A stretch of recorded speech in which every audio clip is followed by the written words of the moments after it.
الصهيوني ولا نديم الصباغ. على ما يبدو الصهيوني يتقدم، يلعب تسديده مباشره على المرمى، تصدي طلال حسين، ردة فعل مثاليه من طلال حسين للامام. كلوديكي، كلود امام مساحه وانطلاقه من كلود بجانبه البري. كلوديكي يقطع مسافه ممتازه، يلعب الكره الى الامام، تدخل الدفاع، كره ما زالت خطره جدا. الله، محمد البري يستغل الخطأ في دفاع فريق الفتوة ويحرز أول أهداف فريق تشرين. محمد البري يثبت أحقيته بمركز رأس الحربة بعد الكرة وبعد انطلاقة كلوديكي، قطع مسافة ممتازة كلود، لعب الكرة الأمام، ضغط محمد البري على الدفاع، استغلال الخطأ واستغلال لحالة الخلل الدفاعي بدفاع فريق الفتوة، وبدوره محمد البري يحرز أولى الأهداف. إذا هدف التقدم لتشرين، هدف التقدم بأول ثلث ساعة من عمر الشوط الأول. تحدثت عن خطورة فريق تشرين وتحدثت عن الفرص مع بداية اللقاء، وبدوره محمد البري يثبت أنه يستحق التواجد بمركز رأس حربي مع غياب كودا مايابا وأيضا غياب إبراهيم علمي، لكن يحضر محمد البري ويسجل أولى الأهداف. إذا هدف تقدم لتشرين. أمامنا بالإعادة لهدف محمد البري. عبد الرزاق البحث عن الكرة الطويلة، والكرة الطويلة للأمام إلى كرم عمران. كرم استناد الكرة، تسديدة خطرة جدا، ماركوس تسديدة، الرد السريع، الرد السريع. محمود البحر يدرك هدف التعديل سريعا من محمود البحر. دقيقتين فقط كافية لهداف الدوري من المواسم الماضية محمود البحر بالعودة بالنتيجة وتسجيل هدف التعديل. إذا المباراة وفت بوعودها إلى حد الآن. هدف التعديل من محمود البحر وثاني أهدافه مع الآزوري في هذا الموسم، ثاني أهدافه لمحمود البحر في هذا الموسم. ايضا كره طويله لعبت من عبد الرزاق لمحمد، كنترول من كرم عمران، وبدوره محمود البحر على يسار عمر خديجه. اذا هدف التعديل. مباراه تبدا سريعا ما بين الفريقين. اخر انتصار للفتوة على هذا الملعب. كره لعب على القائم الاول، راسيه البحر مرت بجوار المرمى، كان وحيدا محمود البحر، صافره وخطا. يلعب الخطأ سريعا كلوديكي، كلود تمويه، كلود ممكن يسدد، كلوديكي بالقدم، مش القدم الخارجي، تصدي حارس المرمى.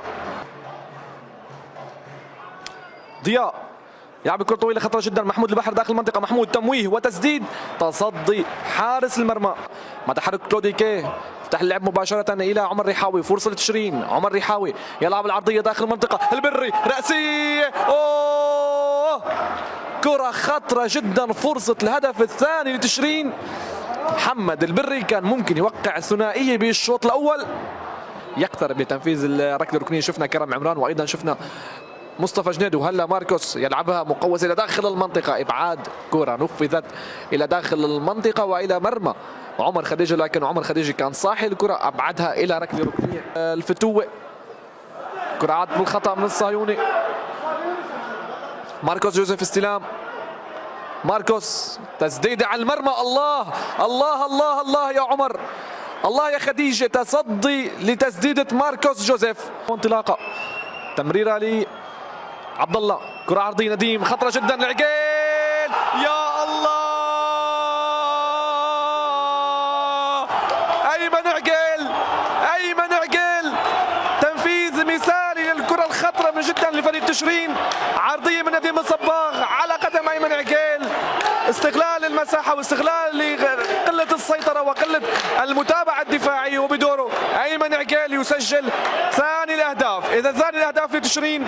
تحدثت عن أيمن عقيل وتحدثت عن خطورة أيمن عقيل بالنسبة لفريق تشرين، إذا يسجل الهدف الثاني. إذا 2-1 تقدم يعود لتشرين.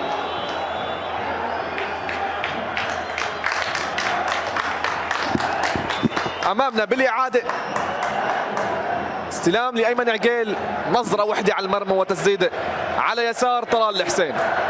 إذن أجواء رائعة جدا مع هطول الأمطار هنا في ملعب الباسل.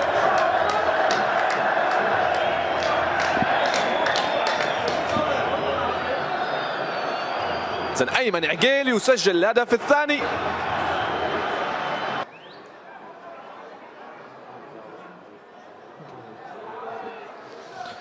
عاد من جديد كرة طويلة عن تصد بالقائم، خطرة جدا من صبحي.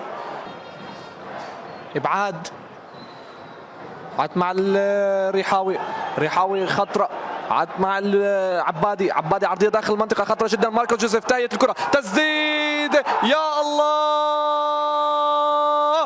صاروخية صاروخية من ماركوس جوزيف تستقر بمرمى عمر خديجة.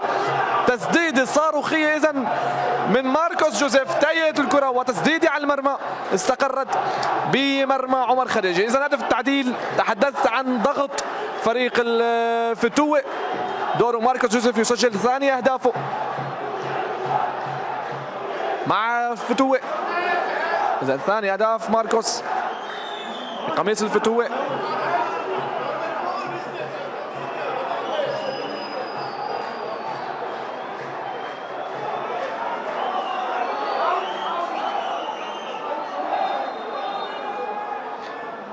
إذا 2-2.